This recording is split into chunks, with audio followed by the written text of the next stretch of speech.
At the beginning, a school blackboard was shown with the words written on it asking what one thing someone would take to a desert island.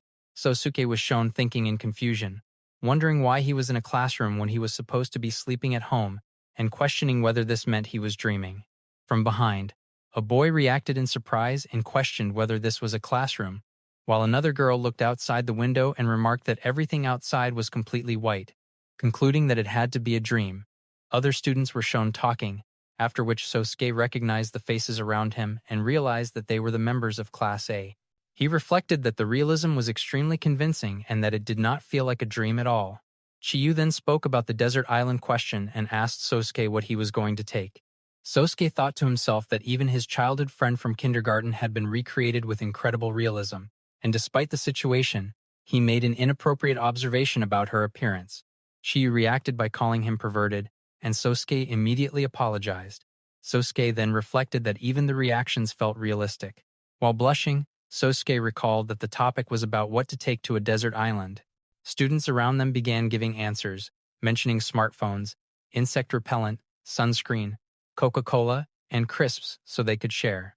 As each answer was given, the number on the blackboard continued to increase. Sousuke noticed this and pointed it out to Chiyu, who agreed that the number had definitely gone up. More students gave answers such as a lighter, a gun, and a knife, with comments about survival, classics, and each answer caused the number to rise further. Chiyu reacted in disbelief and questioned how many people had already answered. Sousuke then announced that he had decided what he would take and declared that he would choose the ability to craft. Chiyu questioned whether that even counted. Sousuke admitted that he knew he was not reading the room and that he would not normally say something like that if this were not a dream. However, Sousuke reasoned that since there were no restrictions stating that the item had to exist in reality, it should still count. Chiyu accepted this logic and decided that she would choose healing magic. Sousuke reacted with excitement, calling it a brilliant choice. Chiyu gave him a proud look and stated that she would save Sousuke's life. Sousuke responded that while he was happy about that, it seemed that he was in mortal danger in Chiyu's imagination. At that moment, Shoko spoke up and said that if such things counted, she also had something she wanted. Sousuke noticed Shoko's chest and instinctively looked away, thinking that he could not help staring despite trying to steal his spirit. Shoko laughed and pointed out that Sousuke had seen it again. Sousuke reacted awkwardly and thought that it was obvious to the other person. Shoko then mentioned that she had read the manga Sousuke had recommended the other day and said that she wanted to take the fluffy white being that appeared in it. Sousuke wondered if Shoko had read the manga he usually read during lunch. He questioned whether living things counted as a single item. Shoko considered this and instead chose the skill to summon fluffy things. Sousuke accepted that explanation and concluded that it was acceptable. Chiyu reacted by calling Sousuke unfaithful. Sousuke questioned who she meant and internally reflected that, to begin with, his relationship with Chiyu was not that kind of relationship. Other girls then became excited and started suggesting abilities such as preventing hair from becoming coarse from seawater, not gaining weight no matter how much they ate, and creating barriers to keep bugs, beasts, or strangers away. Sousuke realized that everyone had begun playing a game of making up abilities. Sousuke then asked Chiyu to look at the blackboard again. The text on it changed, stating that everyone's answers had been confirmed and that transfer would commence. Sousuke wondered how many people had noticed the letters on the blackboard in time. He shouted Chiyu's name and tried to grab her. The students began floating, and screams of confusion and fear filled the room. Sousuke reached for Chiyu with a tense expression, and Chiyu called out to him. They managed to grab each other's hands as a bright light engulfed them. The scene then shifted to the sky, and both Sousuke and Chiyu were shown lying on the ground. Sousuke woke up and asked if Chiyu was all right. Chiyu responded weakly, and Sousuke, shocked, questioned whether this was still a dream. With tension on his face, Sousuke observed the sun, the sea breeze, and the waves, noting how incredibly real everything felt. He also noticed that Chiyu's hand felt soft and warm. Sousuke then realized with certainty that this was not a dream and that they had truly been transported to some island. Chiyu expressed her worry, and Sousuke reassured her that no matter what happened, he would be there. While holding her hand, Chiyu asked whether this was a class transfer. Sousuke nearly lost his balance and confirmed that it was. Chiyu stumbled, and Sousuke supported her as she shook and admitted that she was scared too. Sousuke called her name, and Chiyu told him that it was a good thing he was there. Sousuke nodded, and together they agreed to overcome the situation and decided to explore their surroundings first. Sousuke noted that he only had his uniform and indoor shoes and that his pockets were empty, with no bag or smartphone. Chiyu observed that there was only a beach and forest around them and that no other islands were visible. Sousuke wondered whether everyone else had been sent to the same island and recalled that it had been called a desert island in the dream. While saying the words desert island, Chiyu tripped over a stone and almost fell. Sousuke grabbed her and warned her to be careful, but his own leg slipped, causing him pain. Chiyu noticed that Sousuke's leg was swollen and said it needed treatment. Sousuke brushed it off and smiled, saying that he was just glad Chiyu was safe and that was what mattered. Chiyu then felt something and leaned closer with a tense expression, causing Sousuke to blush and react in surprise. Sousuke asked what was wrong as Chiyu moved closer.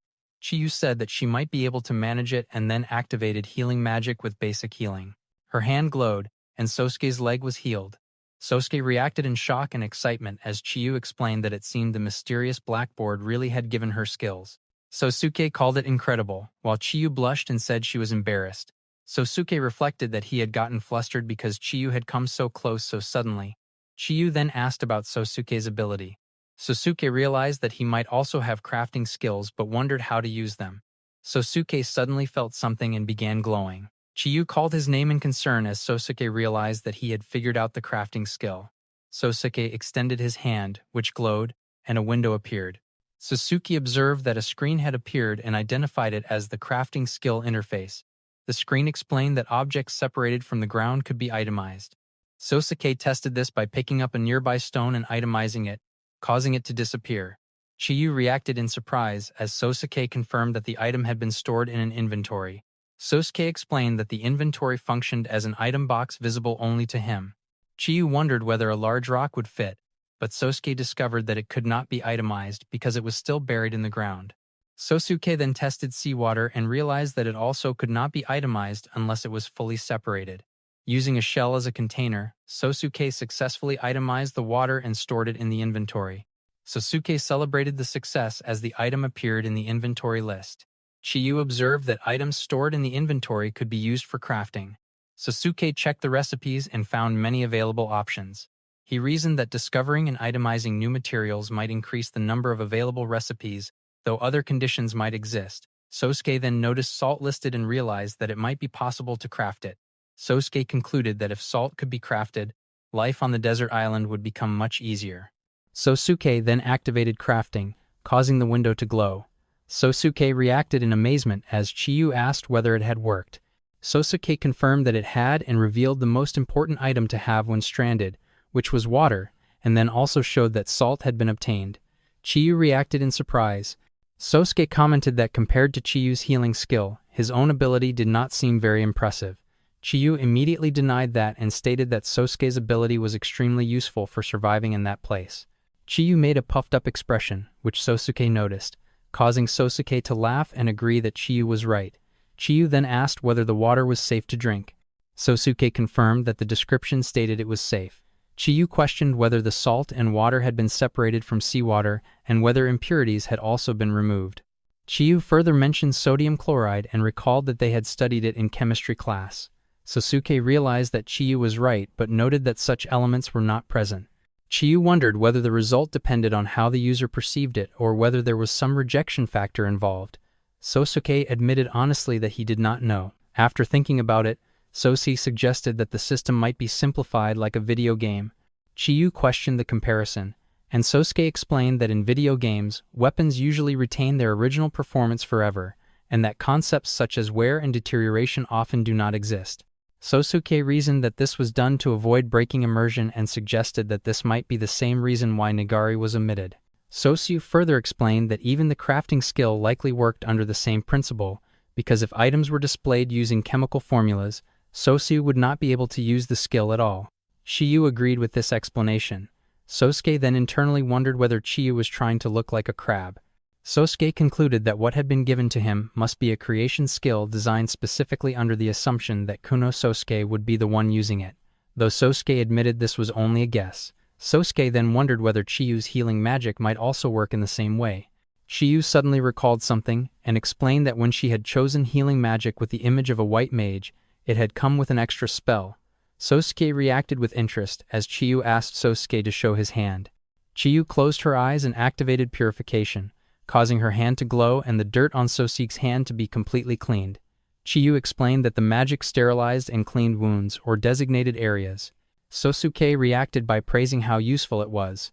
Sousuke then reflected that purification and healing normally did not seem related but concluded that it must have been the result of imagining a white mage. Chiyu nodded in agreement. However, Sousuke began to question the true purpose of the mysterious blackboard, which had transported them to an unknown island and forced them to survive with only a single item. Sousuke expressed his desire to return to Japan but acknowledged that they would need to survive first. Chiyu then stated that what they needed right now were water, food, and a place to sleep. Sousuke agreed and confirmed that this was the correct order of priority. Sousuke explained that in order to secure those three things, they would gather materials and begin crafting. Chiyu stated that she wanted a basket that she could carry on her back. Sousuke acknowledged the request and said that once they had made the bare minimum tools, they would split up the tasks. After gathering materials, Sousuke stated that the materials should be enough for the tools, and then used crafting to create a stone axe and a wooden basket. Chiyu reacted with amazement and praised Sousuke with a happy expression, stating that it was just as expected of Sousuke. Sousuke questioned whether this was the typical praise a protagonist received in isekai stories and told Chiyu to stop. Chiyu pointed out that Sousuke looked a little happy. Sousuke hesitated, then agreed to get back to work. Sousuke was then shown cutting trees with the axe while Chiyu collected materials. When a tree fell, Sousuke caught his breath and noted that the object had to be detached from the ground, calling it an annoying restriction. Sousuke then itemized the tree and successfully stored it, celebrating the success. Chiyu thanked Sousuke for his hard work and praised him sincerely. Sousuke reacted in surprise and asked whether she was serious. Chiyu explained that although Sousuke had not tried very hard at first, he had gradually gotten the hang of it. Sousuke acknowledged this and internally noted that Chiyu had been watching closely. Sousuke then thanked Chiyu for gathering so much material as well. Chiyu responded affirmatively. Sousuke suggested using healing magic on Chiyu, and Chiyu eagerly agreed. Sousuke reflected that there had been moments where he had overdone things by relying on Chiyu's magic. Chiyu laughed and said that she hoped Sousuke would reach the point where he could not live without her. Sousuke questioned whether that was the right moment to say something like that. Chiyu asked Sousuke to show his hand again and moved too close. Chiyu then used basic healing, and Sousuke felt the pain and full body fatigue fading away. Chiyu declared that the treatment was complete. Sousuke praised Chiyu respectfully, calling her Chiyu-sama. Chiyu laughed and said that since it was Sousuke, the treatment fee was free. Sousuke expressed deep gratitude. The scene then showed the beach and Sousuke's inventory, which contained a wooden barrel. Sousuke decided to create a large number of wooden barrels from the wood and place them into the sea. The barrels filled with water, and Sousuke then stored them back into the inventory. Sousuke concluded that by doing this, they had obtained large quantities of drinking water and salt. Sousuke then crafted a wooden canteen. Sousuke drank the water and felt deeply rehydrated after all the effort. Chiyu was shown drinking as well and reacted with delight, saying that it was delicious with a happy expression. Sousuke smiled at her. Chiyu then expressed concern that the other students might be having a hard time. Sousuke agreed and internally wondered how those who had chosen items like smartphones or potato chips were doing. Sousuke recalled that after discussing abilities with Shoko, many students had chosen some kind of ability, which might be what was keeping some of them alive. Sousuke also considered that this could lead to conflicts among students, but decided that there was no point in worrying about it for now. Sousuke then stated that the next priorities were food and a place to sleep. Chiyu reacted quietly. Sousuke reflected that they did not know how long the survival situation would last. Sousuke then looked at Chiyu and realized that from now on, with it being just the two of them, they would be sleeping and eating together. Sousuke's gaze drifted, and inappropriate thoughts crossed his mind, causing Sousuke to turn his face away and mentally scold himself. Chiyu noticed Sousuke blushing and sighed while blushing herself. The scene then shifted to trees and the running legs of a wolf. A voice stated that Kuno was around the area, addressing Mashiro. A shout followed as the wolf ran at full speed. Shoko was shown riding the wolf together with another girl and urged it forward, stating that they were heading straight to Kuno. Chiyu was then shown drinking water, wiping her mouth afterward, and stating that the next step was establishing a base. Sousuke agreed but noted that there was no need to look for a cave or anything like that. Chiyu then came up with an idea and asked whether Sousuke could also build a house using his skill. Sosuke responded confidently that with all the wood they had, it should be possible to build a base, and Sosuke confirmed that new recipes had already been unlocked. Chiyu reacted with excitement and asked what the new recipes were. Sosuke checked and reported that the recipe was for a cabin. Sosuke internally reflected that he had been hoping for something better, such as a log house, but acknowledged that for now, the conditions for unlocking recipes seemed to involve discovering materials to a certain extent and imagining something that could be crafted. Sosuke wondered whether anything else might be missing. Chiyu called out to Sosuke and gave a thumbs up, stating that on the very first day after being shipwrecked on a deserted island, already having a base was simply incredible. Sosuke, blushing, agreed and said that they had to take things one step at a time. Sosuke thanked Chiyu, and Chiyu suggested that if they chopped down dozens of trees, they might be able to build a real house. Chiyu calculated that if they cut down one tree per day, they could manage it in about a month. Sosuke reacted in shock at the idea of it taking a month. Chiyu then lightly pressed against Sosuke while saying that until then, they would live squeezed together in the small cabin. Chiyu was blushing, and Sosuke wore a tense, blushing expression. Sosuke hesitantly asked whether it really did not bother Chiyu to share the same cabin with him, and offered to chop down another tree if she wanted. Chiyu stated that it was not a problem. Sosuke asked if that was really true. Chiyu, blushing, called Sosuke a dummy. Sosuke apologized and internally wondered whether his childhood friend's feelings were stronger than he had thought. Sosuke reflected that if that were the case, it would make him very happy. Chiyu then commented that across all eras and worlds, heroines who were childhood friends always had it rough. Sosuke questioned Chiyu, calling herself a heroine. Chiyu asked whether she was not allowed to do so. Sosuke, blushing, replied that it was not that she could not, but hesitated. Chiyu then made a cheeky, blushing expression and stated that it seemed Sosuke had finally noticed her charm. Sosuke brushed it off dismissively. Sosuke then changed the subject and stated that it was time to look for food. Chiyu noticed Sosuke blushing and sighed. The scene then showed them walking together. Chiyu suggested that they explore the forest for now. Sosuke agreed and said that Sosuke would go ahead, instructing Chiyu not to touch anything she found and to tell Sosuke first instead. Sosuke reasoned that even if something dangerous injured Sosuke, Chiyu could heal him. Sosuke internally added that he did not want to put Chiyu in danger. Chiyu praised Sosuke as reliable, just as she expected. Chiyu then grabbed Sosuke's hand and stated that it was impossible for Chiyu to walk behind Sosuke. Sosuke reacted nervously while blushing. Sosuke explained that they would walk holding hands so they would not get separated. Chiyu accepted this explanation, saying that it was important not to get separated. Sosuke acknowledged it. Sosuke then explained that in order to make it back to the beach, Sosuke would leave marks on the tree trunks with the stone knife as they went. Chiyu commented that it was a classic method but pointed out that others might see the marks as well. Chiyu then asked whether Sosuke preferred being alone with her. Sosuke explained that someone who had been a good person back at school could turn into someone bad in a situation like this, and that it would be dangerous to run into someone like that. Chiyu repeated the question while blushing. Sosuke, with a tense expression, admitted that he was lucky to be with Chiyu. Chiyu agreed and tightened her grip on Sosuke's hand, causing Sosuke to react. Sosuke internally remarked on how serious Chiyu was. The scene showed them continuing to walk among the trees. Sosuke then asked whether Chiyu felt something strange. Chiyu reacted in confusion. Sosuke observed that even though they had entered the forest, Sosuke was not playing holy sword with a random stick. Sosuke asked Chiyu not to bring up his embarrassing past. Chiyu then pointed out that something else was strange, noting that there were no insects. Sosuke agreed, pointing out that there was not a single mosquito, that the forest felt cool, and that it was extremely easy to walk through. Sosuke reasoned that in a forest untouched by humans, the ground was usually more uneven and the vegetation much denser. Chiyu began to connect the idea, and Sosuke concluded that it felt like an artificially created environment. The two stopped walking, and Sosuke suggested that they stop overthinking it for now, since they would not reach any conclusions. Chiyu agreed. Chiyu then pointed something out and called Sosuke's attention to mushrooms. Sosuke reacted enthusiastically and praised Chiyu, saying Sosuke would handle collecting them. Sosuke placed one into the inventory and confirmed that the mushrooms were edible. Sosuke decided that they should leave half of them and continue looking for other edible items. Chiyu agreed. They continued walking and picked up some fruits. Chiyu pointed something out, and they approached it together. Sosuke remarked that the inventory was extremely useful because it allowed them to tell at a glance which items were edible and suggested trying to eat one. Chiyu purified Sousuke's hands using Purification. Sousuke thanked Chiyu and took a bite, reacting with surprise.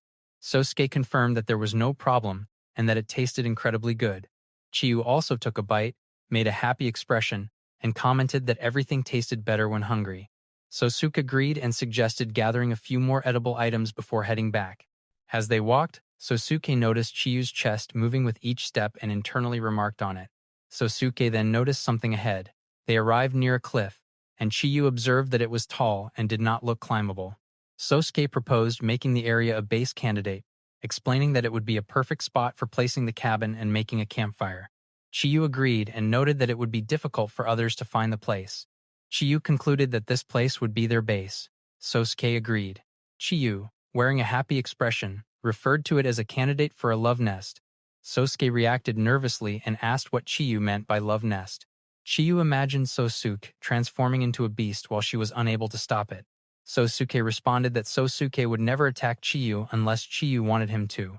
Chiyu praised Sousuke as a true gentleman. Sousuke thanked Chiyu. Chiyu then posed a question about what would happen if she did not object. They made eye contact. Sousuke called Chiyu's name internally and reflected that Chiyu was a very important childhood friend, Sousuke's best friend, and also a very attractive girl. Sousuke thought that he would be really happy if they could become even closer than they already were. However, while blushing, Sousuke wondered what Chiyu was thinking. By the way, if you enjoyed the video, maybe consider liking and subscribing, pretty please?